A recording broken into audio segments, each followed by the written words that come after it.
నమస్కారం అండి అందరికీ. ఎలా ఉన్నారు అందరూ? మీ అందరికీ నేను థ్యాంక్స్ చెప్పుకుంటున్నాను. ఎందుకంటే ఈ ఛానల్ 1.18K మెంబర్స్ సబ్స్క్రైబ్ చేసుకొని అందరూ నాకు సపోర్ట్గా ఉన్నందుకు మీ అందరికీ నేను థ్యాంక్స్ చెప్పుకుంటున్నాను. ఈరోజు నుంచి కొన్ని తెలుగు బేసిక్ క్లాసెస్ కూడా స్టార్ట్ చేద్దామని అనుకుంటున్నాను. అందులో భాగంగా ఈరోజు 4th క్లాస్ తెలుగు లెసన్ ఏది గొప్పదానం అనే లెసన్ గురించి ఈరోజు తెలుసుకుందాము. ఇక్కడ మనకి ఒక బొమ్మ కనిపిస్తుంది కదా, దాంట్లో ఎవరెవరు కనిపిస్తున్నారో ఒకసారి కామెంట్ చేయండి.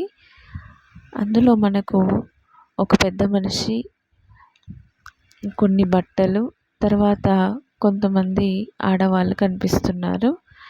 ఇంకొక సైడ్ ఒక వృద్ధుడు, అతనికి అన్నం పెడుతున్న ఒక యువకుడు కనిపిస్తున్నారు కదా.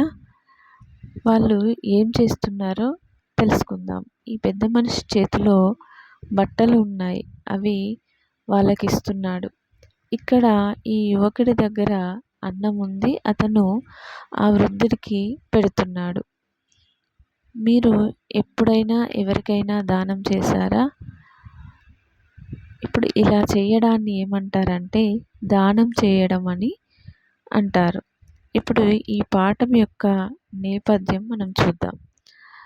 కురువంశ రాజసింహాసనం కోసం కౌరవులు మరియు పాండవుల మధ్యన కురుక్షేత్ర యుద్ధం జరిగింది. ఎంతోమంది యుద్ధంలో మరణించారు.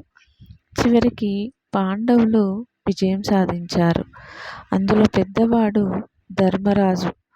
యుద్ధంలో జరిగిన హింసకు పరిహారంగా ధర్మరాజు ఒక యాగం చేశాడు.